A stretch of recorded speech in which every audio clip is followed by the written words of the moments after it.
नारद संचार आर्थिक समाचार के ताजा अंक में हमारे सभी दर्शकों का स्वागत है। आज है 5 जनवरी 2026। आज हम बात करेंगे नए बजट के बारे में। प्रधानमंत्री नरेंद्र मोदी के नेतृत्व वाली राष्ट्रीय जनतांत्रिक गठबंधन सरकार अगले महीने फरवरी के शुरू में अपना 15वां बजट, 2 अंतरिम बजट सहित 15वां बजट पेश करेगी। वहीं वित्त मंत्री निर्मला सीतारमण केंद्रीय वित्त मंत्री के तौर पर लगातार 9वां बजट पेश कर एक नया रिकॉर्ड बनाएंगी। दुनिया के मौजूदा आर्थिक परिवेश में जो उथल पुथल है और भू राजनीतिक तनाव देखा जा रहा है, इसके बीच मोदी सरकार के लिए आर्थिक विकास की गति को उच्च स्तर पर बनाए रखना एक बड़ी चुनौती वाला काम होगा। इन परिस्थितियों में देश के समक्ष लगातार अनेक बड़ी चुनौती सामने है। राजस्व घाटा और कम करना है, निर्यात को बढ़ाना है, निर्यात घाटा कम करना है, प्रत्यक्ष विदेशी निवेश का प्रवाह बना रहे ऐसी नीतियों को अपनाना है और देश में विश्वासपूर्ण आर्थिक माहौल बरकरार रखते हुए विदेशी निवेशकों को आकर्षित करना है। इस तरह की तमाम चुनौतियां हैं जिनके बीच सरकार ये बजट पेश करने जा रही है। मौजूदा हालत जिस प्रकार हैं, अमेरिका के साथ अभी तक हमारा द्विपक्षीय व्यापार समझौता नहीं हुआ है। अमेरिका के राष्ट्रपति डोनाल्ड ट्रंप ने सत्ता में आने के बाद पिछले साल जनवरी में उन्होंने सत्ता संभाली थी और उसके बाद उन्होंने भारत पर पहले 25% और उसके बाद रूस से कच्चा तेल खरीदते रहने पर नाराज होकर 25% और टैक्स लगा दिया। तो कुल मिलाकर 50% टैरिफ भारतीय आयात पर उन्होंने लगा दिया। तो ये हमारे समक्ष एक बड़ी चुनौती है। हालांकि जब डोनाल्ड ट्रंप राष्ट्रपति बने तब प्रधानमंत्री ने उनसे मुलाकात की थी वाशिंगटन में और दोनों के बीच ये सहमति बनी थी कि 2030 तक दोनों देशों के बीच जो द्विपक्षीय व्यापार है उसको 500 अरब डॉलर तक पहुंचाया जाएगा। लेकिन अभी तक द्विपक्षीय व्यापार समझौता नहीं हो पाया है, उसको लेकर अनिश्चितता बनी हुई है। इस अनिश्चितता के चलते जो विदेशी निवेशक हैं, भारतीय शेयर बाजारों में जो विदेशी पोर्टफोलियो निवेशक हैं, वो लगातार बिकवाली करते आ रहे हैं। हालांकि पिछले दिसंबर में कुछ देखने में आया कि उन्होंने अपनी उनकी जो बिकवाली है उसकी रफ्तार कम हुई है, लेकिन फिर भी जो द्विपक्षीय व्यापार समझौता होना है भारत और अमेरिका के बीच, उसको लेकर अनिश्चितता होने की वजह से उनका जो निवेश है वो धीमा है। तो सरकार को सबसे पहले जो अगला बजट है उसमें प्रत्यक्ष विदेशी निवेश को आकर्षित करने के लिए और नए कदम क्या हो सकते हैं वो उठाने होंगे। हालांकि सरकार ने पिछले बजट में बीमा क्षेत्र में 100% विदेशी निवेश की अनुमति दी थी और ये संसद का जो शीतकालीन सत्र है उसमें इस दिशा में विधेयक को भी पारित कर दिया गया है। तो विदेशी निवेश आकर्षित करने की दिशा में एक बड़ा कदम था। वहीं परमाणु ऊर्जा क्षेत्र में भी निजी क्षेत्र को निवेश के लिए रास्ता दिया गया है, उसके लिए भी एक विधेयक जो है पारित किया गया है। तो सरकार कदम उठा रही है, लेकिन आगे और क्या कदम उठाए जा सकते हैं इसके बारे में विचार करना होगा और अगले बजट में देखना होगा कि सरकार क्या कदम उठाती है। निर्यात के क्षेत्र में जो हमारा निर्यात लगातार घाटे में रहता है, वस्तु निर्यात, तो वस्तु निर्यात घाटे उस घाटे को कम किया जा सके और अगर वस्तु निर्यात को लाभ की स्थिति में लाया जा सके तो ये बड़ी सफलता होगी। क्योंकि इस समय वस्तु निर्यात तो घाटे में है, लेकिन सेवा निर्यात में फायदे की स्थिति होती है। तो दोनों को मिलाकर कभी हमारा व्यापार जो है लाभ में होता है तो कभी नुकसान में भी हो जाता है। प्रधानमंत्री मोदी बार बार यह कहते रहे कि भारत जल्द ही दुनिया की तीसरी बड़ी अर्थव्यवस्था बनेगा और 2047 तक भारत को विकसित राष्ट्र बनाना है। तो इस समय दुनिया में जो स्थिति है, देश दुनिया की जो स्थिति है, तनाव बने हुए हैं, भू राजनीतिक तनाव है, अनिश्चितता है, और अमेरिका का भारत के प्रति जो रवैया है उसको देखते हुए इन लक्ष्यों को हासिल करना एक बड़ा काम है, बहुत मुश्किल काम है।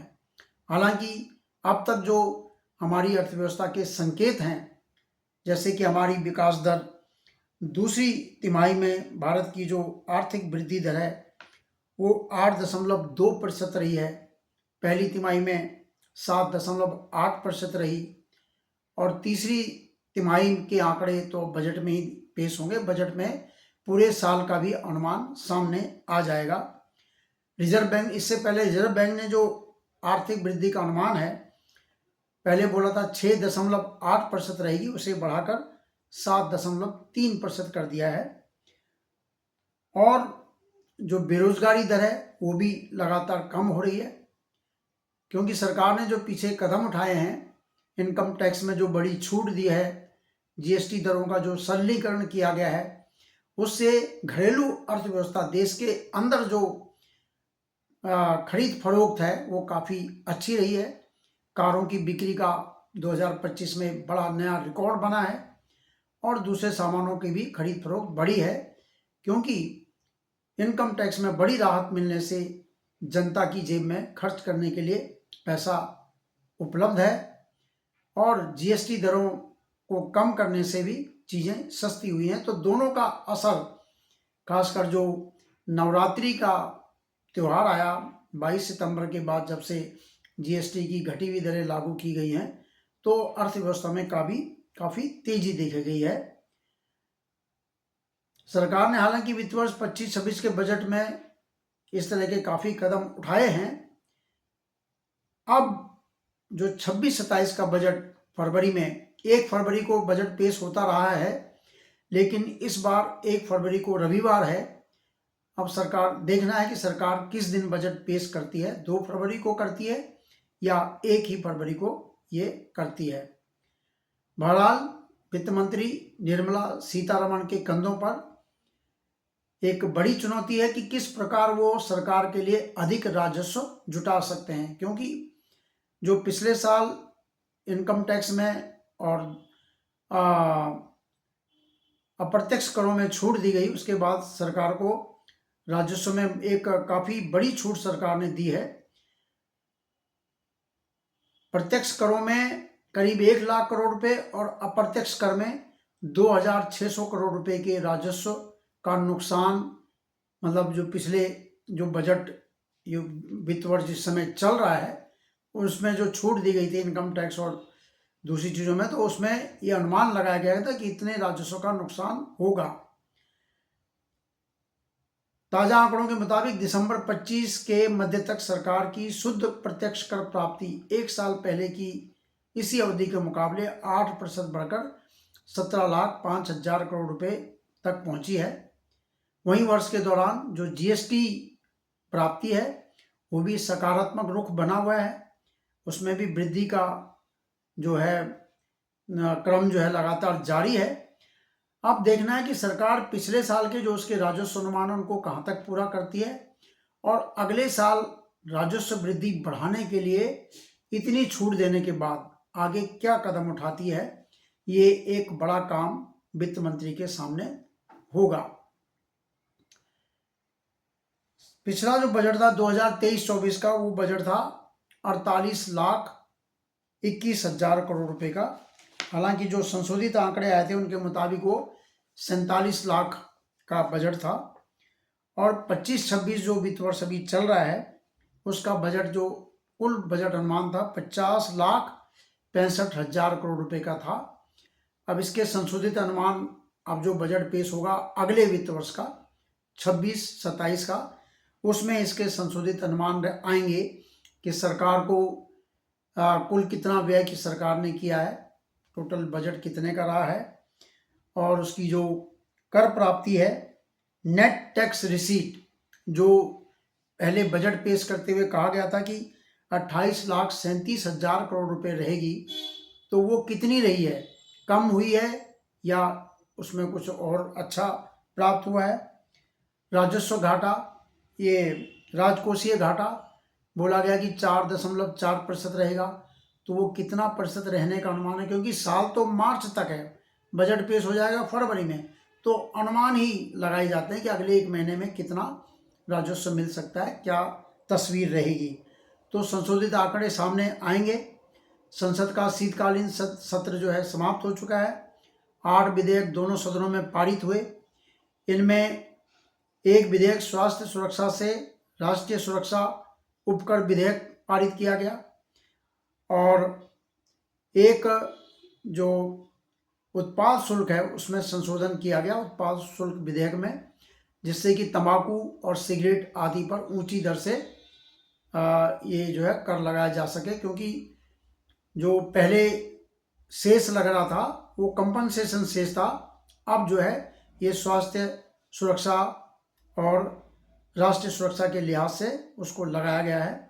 बीमा क्षेत्र में भी, बीमा विधेयक में भी जो तमाम बीमा क्षेत्र से जुड़े विधेयक है उनमें भी संशोधन किया गया, और बीमा क्षेत्र में 100% प्रत्यक्ष विदेशी निवेश का मार्ग खोला गया है। तो इसका कितना लाभ आने वाले दिनों में मिलता है, क्योंकि देश के लिए प्रत्यक्ष विदेशी निवेश भी काफ़ी महत्वपूर्ण है।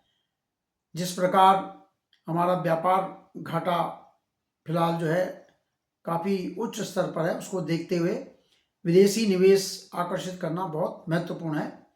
तो इस वीडियो में इतना ही। अगले वीडियो में फिर हम आपसे मुलाकात करेंगे। आप हमारे वीडियो को लाइक कीजिए, शेयर कीजिए। आपका सुझाव इसका भी स्वागत है। आपने वीडियो देखा उसके लिए आपका बहुत धन्यवाद। नमस्कार।